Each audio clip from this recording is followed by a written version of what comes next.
Hasil penelitian Fakultas Kedokteran Universitas Indonesia menunjukkan 83% tenaga kesehatan di Indonesia selama pandemi COVID-19 mengalami burnout syndrome atau keletihan mental skala sedang hingga berat. Burnout syndrome menurut WHO adalah stres kronis yang disebabkan tekanan pekerjaan yang ditandai dengan kelelahan fisik dan emosi serta berakibat pada penurunan semangat dan minat kerja. Untuk dokter umum, itu memang ada 3 gejala burnout yang menonjol, yaitu keletihan emosi, kehilangan empati, dan rasa percaya diri. Sementara tenaga kesehatan yang menangani COVID, itu ada 2 gejala burnout yang menonjol, keletihan emosi dan kehilangan empati.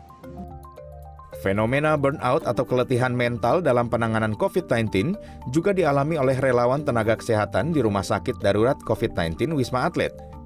Salah satunya Fadlan Muhammad Yusuf. Fadlan mengatakan penggunaan alat pelindung diri seperti hazmat lebih dari 4 jam membuat lelah secara fisik dan mental. Betul-betul panas gitu, kayak demam gitu. Demam, tapi nggak demam, memang panasnya gerah banget gitu. Nggak lama kemudian ngerasa napas saya tuh kurang gitu, kayaknya oksigen berkurang. Ketua Satuan Tugas COVID-19 Ikatan Dokter Indonesia Zubairi Jurban mengatakan pentingnya dukungan psikososial atau perhatian serta penghargaan terhadap kinerja para tenaga kesehatan. Tapi masalah perhatiannya amat sangat diperlukan oleh orang yang burnout itu. Kemudian kalau perlu ya dukungan psikososial yang dari profesional.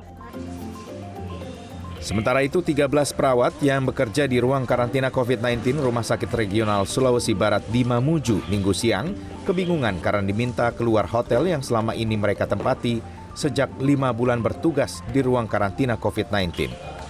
Pihak hotel mengaku mendapat perintah dari manajemen rumah sakit. 13 perawat ini diberhentikan dari tugasnya dengan alasan akan di-rolling.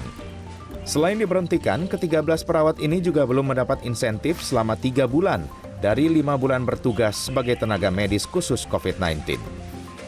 Tanya Dokter Indah, Direktur Rumah Sakit, kita di rolling.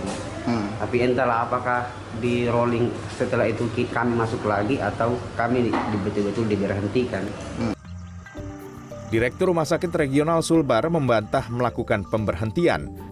Menurutnya, rolling dilakukan untuk menjaga imunitas tubuh para perawat setelah berbulan-bulan bergelut di ruang karantina COVID-19. Sementara terkait gaji yang belum dibayarkan, diakui masih dalam proses manajemen rumah sakit.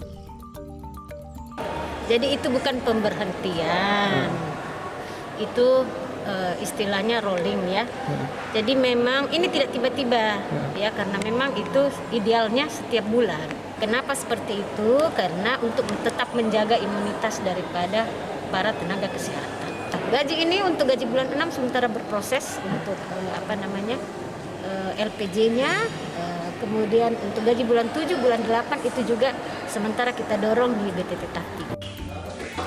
Rencananya para perawat ini akan menyewa kos-kosan sebagai tempat tinggal sementara. Mereka berharap insentif mereka bisa segera dibayarkan sebagai biaya untuk pulang kampung. Tim Liputan, CNN Indonesia.